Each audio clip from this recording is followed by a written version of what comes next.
મિત્રો, આપે હંમેશા સાંભળ્યું હશે કે આપના ઘરના ગવઢિયા લોકો એટલે કે દાદા પરદાદા જે કહેતા હતા તે દરેક વાત સાચી હતી, કારણ કે તે શાસ્ત્રોને સારી રીતે જાણતા હતા અને અત્યારના સમયમાં આપણે અમુક વસ્તુને નજરઅંદાજ કરી દઈએ છીએ, પરંતુ તેનું પરિણામ આપણે ભોગવવું પડે છે. તો ખાસ આ વિડીયોમાં અમે આપને 15 એવા ઉપાયો અને 15 એવી વાતો જણાવી રહ્યા છીએ કે જે ભૂલો તમારે ક્યારેય પણ કરવાની નથી. આ વિડીયો દરેક ભાઈઓ તથા બહેનો માટે ખૂબ જ ઉપયોગી સાબિત થશે. આ વિડીયોમાં અમે આપને શાસ્ત્રો મુજબ એ માહિતી આપવા જઈ રહ્યા છીએ કે જીવનમાં આપ તે વાતોનું ધ્યાન રાખશો તો ક્યારે પણ તમારા ભાગ્યમાં અથવા તો તમારી કિસ્મતમાં કે પ્રગતિના માર્ગમાં કોઈ પણ પ્રકારની અડચણ નહીં આવે. તો ખાસ દરેક મિત્રો આ વિડીયોને અંત સુધી જરૂરથી સાંભળજો. તો શરૂઆત કરતા પહેલા વિડીયોને લાઇક કરી અને કોમેન્ટ બોક્સમાં એકવાર જય લક્ષ્મીમાં જરૂરથી લખી નાખજો, જેથી લક્ષ્મી માતાજીની કૃપા આપ સૌના પરિવાર પર બની રહે. દશાંશ 1. ક્યારે પણ ઘરનું મંદિર તમારા બેડરૂમની અંદર ના રાખો અથવા તો દેવી દેવતાઓના ફોટા બેડરૂમમાં ના રાખો, કારણ કે બેડરૂમ તે દંપતીની અંગત પળો માટે હોય છે. જો ત્યાં ભગવાનના કોઈ ફોટા કે મંદિર હોવું તે ખૂબ જ અશુભ માનવામાં આવે છે અને આનું પરિણામ આપણે આવતા સમયમાં ભોગવવું પડે છે. 2. દર શનિવારે તમારા ઘરમાં મંદિરની સફાઈ જરૂર કરો અને બની શકે તો ગંગાજળનો છંટકાવ પણ જરૂર કરો. સમગ્ર ઘરમાં ગંગાજળનો છંટકાવ કરવો તે ખૂબ જ શુભ માનવામાં આવે છે. ગંગાજળથી દરેક પ્રકારની નેગેટિવ ઉર્જા ઘરમાંથી દૂર થાય છે. 3. ઘરમાં રહેતી સાવરણીને ક્યારે પણ ઊંચી જગ્યા ઉપર મૂકવી નહીં અથવા તો દિવાલ ઉપર ટીંગાવી નહીં, તેમજ ચાલવાનો રસ્તો હોય ત્યાં રાખવી નહીં. સાવરણીને હંમેશા છુપાવીને રાખો.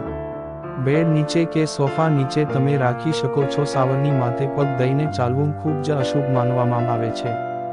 4. જ્યારે પણ તમે ઘરના મંદિરની સફાઈ કરો ત્યારે ભગવાનના ફોટા ક્યારેય પણ જમીન ઉપર ના રાખવા જોઈએ. તમે તે ફોટાને કોઈ ઊંચા સ્થાન ઉપર રાખી શકો છો યા તો ટીપોઈ કે બાજુ પર રાખી શકો છો. અને ખાસ તમે જ્યારે પણ ભગવાનનો દીવો કરો ત્યારે દીવાની સફાઈ જરૂર કરવી જોઈએ. 5. ઘરના મંદિરની આગળ એક પડદો જરૂરથી રાખો. આ પડદો તમે આખો દિવસ ખુલ્લો રાખી શકો છો, પરંતુ રાત્રિ પૂજા થયા પછી અવશ્ય પડદો બંધ કરો. આવું કરવું ઘર માટે ખૂબ જ શુભ માનવામાં આવે છે.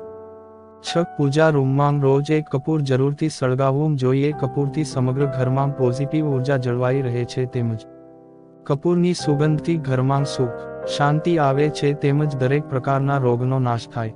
7. ઘરના મંદિરની અંદર નાનો કે મોટો કોઈ પણ શંખ જરૂરથી રાખવો જોઈએ. મંદિરમાં શંખ રાખવું તે ખૂબ જ શુભ માનવામાં આવે છે. 8. દર શનિવારે ઘરમાં એકવાર તો હનુમાન ચાલીસા જરૂરથી વગાડો. સાંજના સમયે હનુમાન ચાલીસા વગાડવી ઘર માટે ખૂબ જ સારું માનવામાં આવે છે. 9. પરિવાર તેમજ ઘરનું વાતાવરણ પ્રફુલ્લિત રાખવા સવારમાં થોડીવાર માટે ભજન જરૂરથી વગાડવા જોઈએ. ભજન સાંભળવાથી દરેક વ્યક્તિનું મગજ શાંત રહે છે, તેમજ ઘરમાં પણ પોઝિટિવ ઉર્જાનો પાસ રહે છે.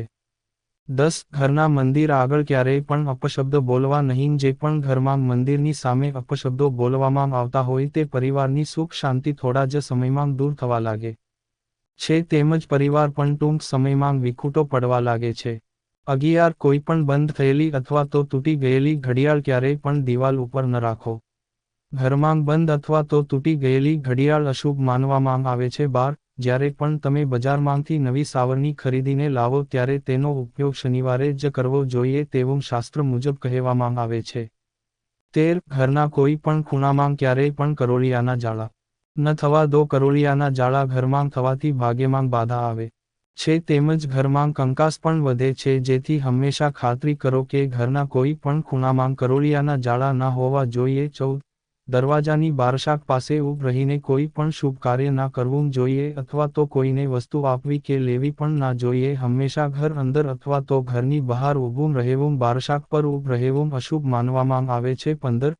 જો તમારા ઘરમાં પરિવારનું કોઈ સદસ્ય બીમાર રહેતું હોય તો ઘરમાં મીઠાના પાણીથી પોતા કરવા. મીઠાના પાણીથી પોતા કરવાથી ઘરમાં પોઝિટિવ ઉર્જાનો વાસ થાય છે, તેમજ ઘરમાં ગુગળનો ધુમાડો પણ કરવો.